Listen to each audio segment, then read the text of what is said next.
Hello everyone, welcome to Ravi's biology classes. Today's topic is respiration in organisms. We all know that living organisms require energy. Every single cell present on this earth requires energy. Every single micro, plant, animal and even human beings require energy to perform different kind of daily activities. Where this energy comes from? From the food. Food, when it is consumed, broken down to simplest forms, and then it provides us the energy. The process by which the food which we consume provides us the energy is called as the respiration. What are the steps in respiration? What are the types in respiration? Where the respiration takes place in the living cells?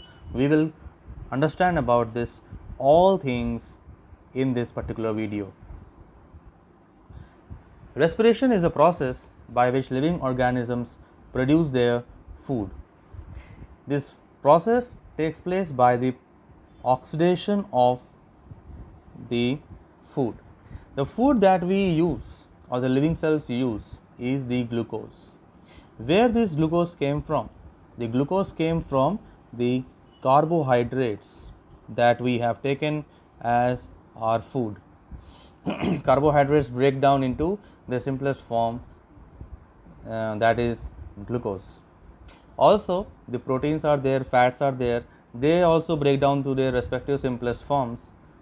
But do they actually go into respiration? Are they really essential? Because whenever we talk about respiration, mostly we talk about the raw material, that is glucose. We will keep this question to the later cause.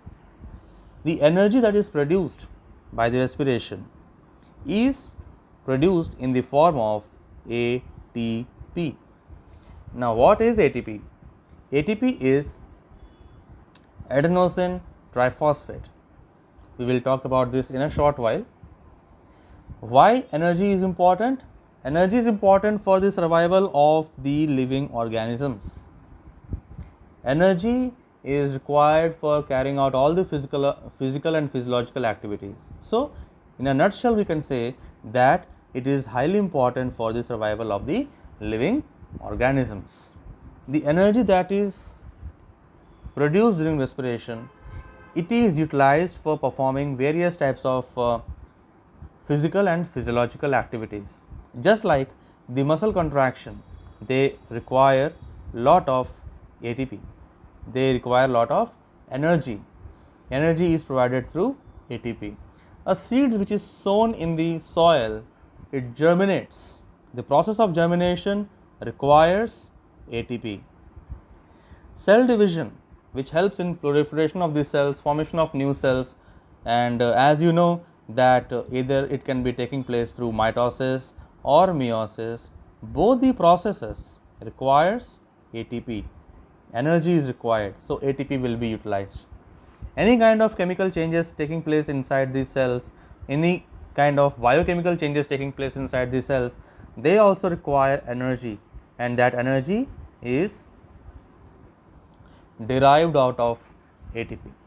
When we say derived out of ATP, it means ATP is a complete package of energy, and the energy can only be derived out of it when ATP breaks down. ATP is adenosine triphosphate, where adenosine is attached with 3 phosphate groups represented by the letter P. Okay. Whenever the ATP breaks down, it releases energy. Adenosine comes from the nitrogen base, that is adenine. Adenine is a nitrogen base which is found in the DNA and the RNA. Along with adenine, there are 3 different nitrogen bases. They are thymine, cytosine, guanine. Okay. They are represented by the letters A, G, C, T. As you know, Apart from DNA, we have got RNA also. So in RNA, instead of thymine, we have got uracil, represented by U. So this nitrogen bases, when they attach themselves with a ribose sugar,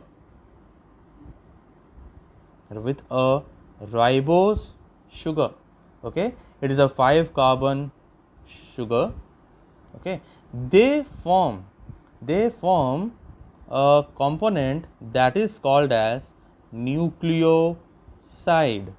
They form nucleoside. So if we talk about ATP, it is derived out of adenosine, that is adenine, plus a ribose sugar,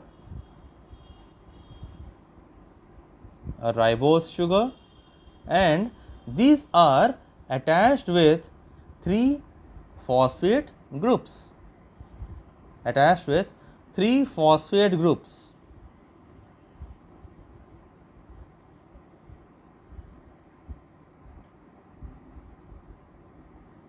That is why we write adenosine triphosphate.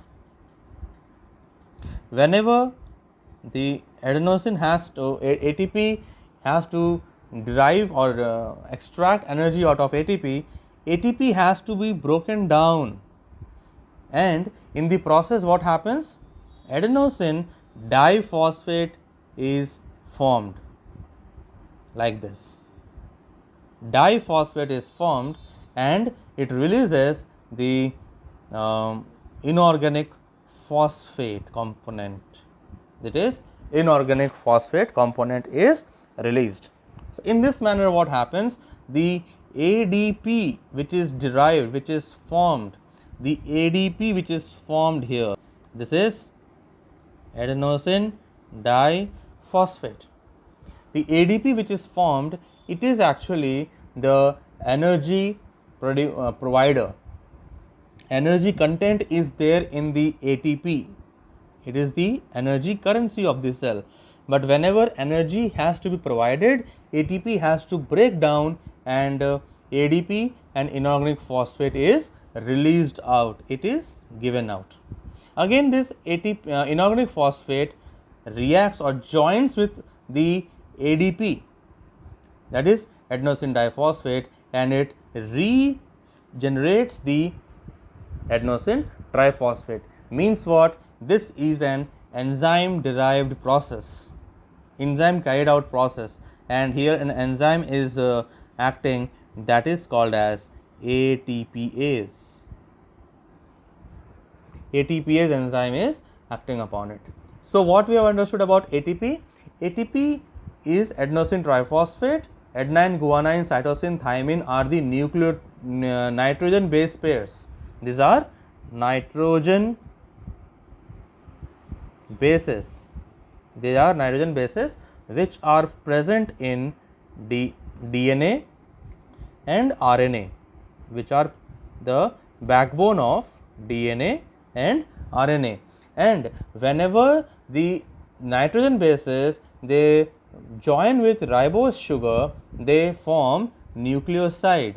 So nucleoside means what? They can form adenosine, guanosine, cytosine, thymosin, and then when they are attached with the phosphate groups, they form the adenosine triphosphate, guanosine triphosphate, cytosine triphosphate. Okay, so that is how the energy currencies or energy molecules are derived or produced or generated in any living system. I hope it is clear to you. Okay, so let us understand more about the process of respiration.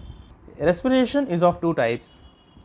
First is aerobic respiration. By name itself, it suggests that aerobic means presence of air, and which component of air is highly essential here? Oxygen. So respiration that takes place in the presence of oxygen is called as aerobic respiration. Raw material, as we all know, glucose is the raw material. Where does it take place? It takes place in all the eukaryotic cells, okay? And in the process of respiration, that is aerobic respiration, 38 molecules of ATP are produced, and in that same process carbon dioxide is also released. The next type of respiration is anaerobic. It means oxygen is not required. Oxygen is not required. So, it takes place in the absence of oxygen or in the lack of oxygen. It is actually a quick process. So, it is relatively fast reaction as compared to aerobic respiration. And now the difference you can see here, instead of 38 ATP molecules produced during the aerobic respiration, only 2 ATP molecules are produced during the anaerobic respiration. And the organisms which actually performs this kind of respiration are yeast, that is a fungus, but some of the bacteria, they perform the anaerobic respiration, and some parasitic worms. So, what biochemical processes take place inside the cell, we will now look into. If our food contains carbohydrates,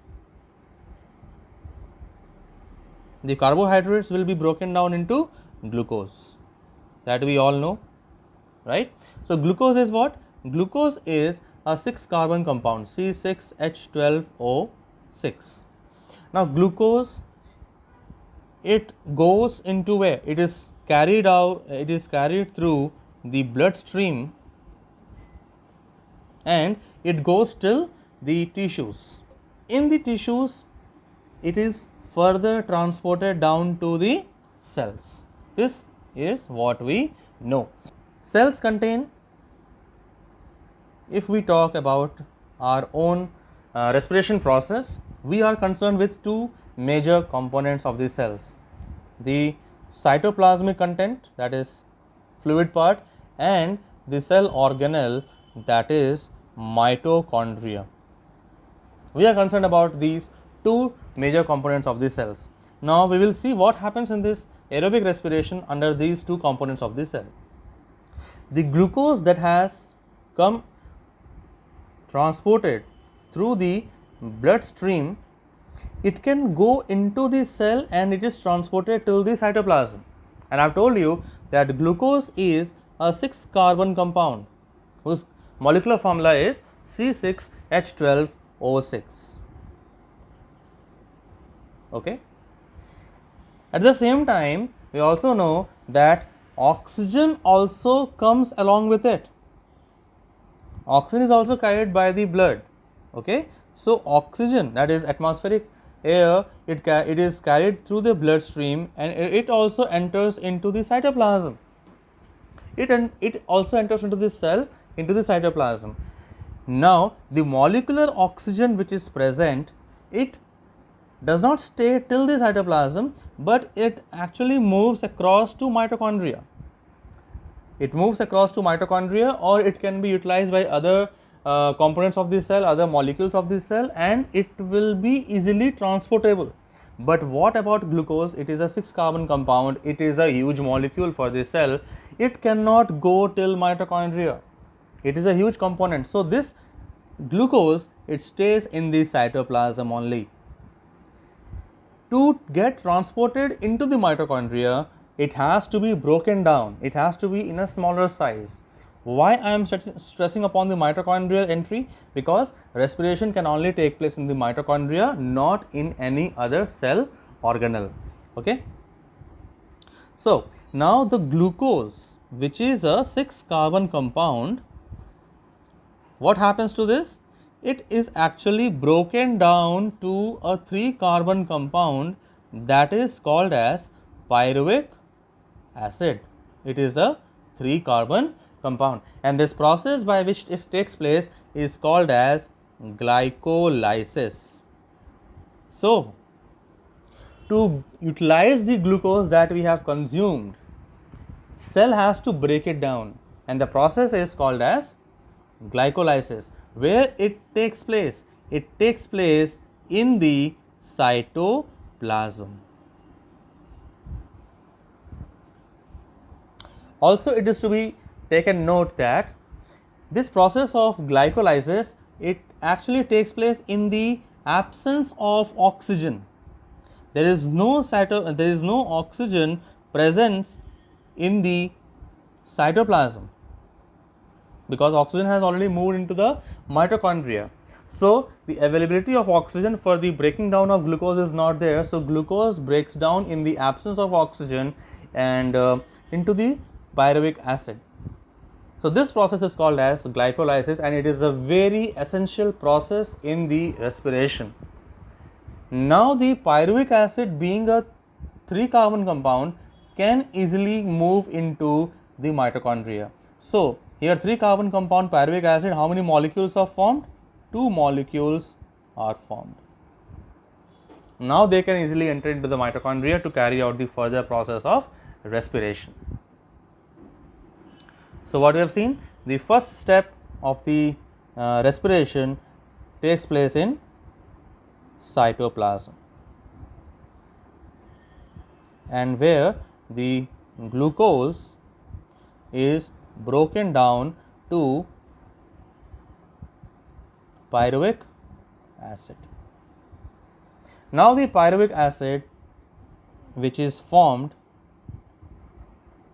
in the cytoplasm, it now moves into the mitochondria, right? Now, it moves into the mitochondria. It moves into the mitochondria, but not before having some biochemical changes. Some biochemical changes beyond the scope of the topic now. So, some biochemical changes take place for the pyruvic acid and it moves into the mitochondria. In mitochondria, what happens? The pyruvic acid,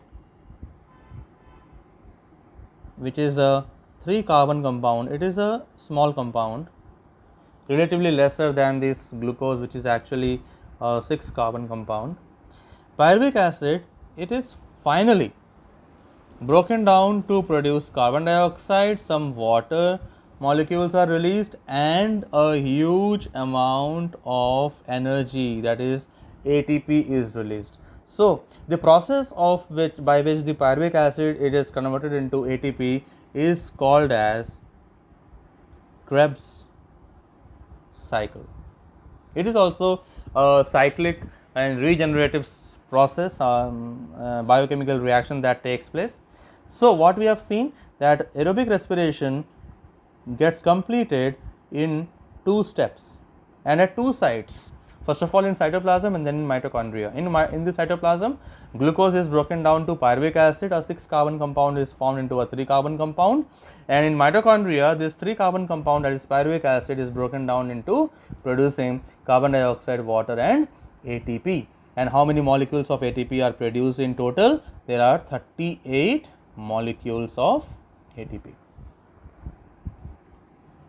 Now, we can understand this by a flow chart over here that tells us that glucose, a 6-carbon molecule, is broken down to pyruvic acid, a 3-carbon molecule, and in the presence of oxygen, if you see this one, in presence of oxygen, a carbon dioxide is produced, water is produced, energy is produced, and when we say that any component is broken down and carbon dioxide is produced, we can say that it is a complete combustion reaction, because carbon dioxide is a gaseous product which is formed over here.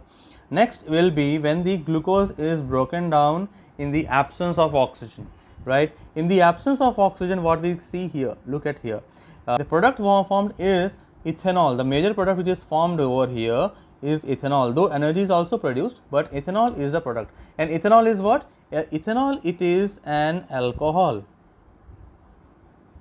So, that is why yeast cells, which are used to produce the beverages like alcohol, wines, whiskies, and other alcoholic beverages, they undergo the anaerobic respiration and they produce the alcohol. At the same time, anaerobic respiration is also understood when sometimes for some short duration we our muscles does not get sufficient amount of oxygen supply. In that case, the muscles, they generate lactic acid. Again you can see lactic acid is a 3 carbon compound, okay, and again energy is produced. So in all the 3 cases energy is produced, but what is the difference is that the highest amount of energy is produced when our cells carry out aerobic respiration, okay, and the least amount of energy is produced when our cells perform anaerobic respiration in the absence of oxygen. So in a nutshell, we will just quickly see about the process of anaerobic respiration. It is also called as fermentation. Just because the alcohol is produced in the process of anaerobic respiration, we call this process as fermentation. And there are 2 types of fermentation. One is alcoholic fermentation, and one is when the lactic acid is produced. So ATP is still the major energy currency of all the living cells, whether it is they are carrying out aerobic respiration or the anaerobic respiration, right. And when lactic acid fermentation is taking place, then what you can say that glucose, one molecule of glucose, which is a 6 carbon compound, it forms 2 lactic acid molecules, means both the lactic acid molecules are 3 carbon compounds, or 2 molecules of lactic acid are produced. And see how many ATPs are produced, that is 2 ATPs are produced. And when because the lactic, it is acidic, lactate is acidic, that is why we find some amount of pain that is that develops while the lactic acid formation takes place. And in our body, it, as I have told you, that muscle cells, they show the formation of lactic acid. Why it happens? Because during exercise the oxygen in the muscle tissue is decreased, and when the oxygen supply is not optimum, the lactic acid is formed. Alcoholic fermentation, glucose, which is a 6 carbon compound, it forms 2 ethanol molecules. Again ethanol molecule is C2H5OH, okay. If you see the formula of ethanol, it is C2H5OH, okay. So there are 2 molecules of ethanol are produced, and 2 molecules of carbon dioxide is released. You can see that lactic acid formation may lactic acid only is produced, carbon dioxide is not produced. So in this formation of ethanol, 2 molecules of ethanol and 2 molecules of carbon dioxide is produced, but the important thing is that only 2 ATP molecules are generated. And alcoholic fermentation is used in all the distilleries, because all the alcoholic beverages and many other products which are dependent upon the formation of ethanol, because ethanol itself is a very major solvent, and it is a major product of many of the industrial preparations. So alcoholic fermentation carried out in a major way. So anaerobic respiration, though it is said to be producing less amount of energy, but industrial products wise it is highly essential and it is highly useful. So in this way, what we seen is respiration, its types, its biochemical pathways, and all the other related information that I can share with you related to respiration I have given you. I hope this video, you like this video, and we will come back and learn some more new things. Thank you. Goodbye till that moment.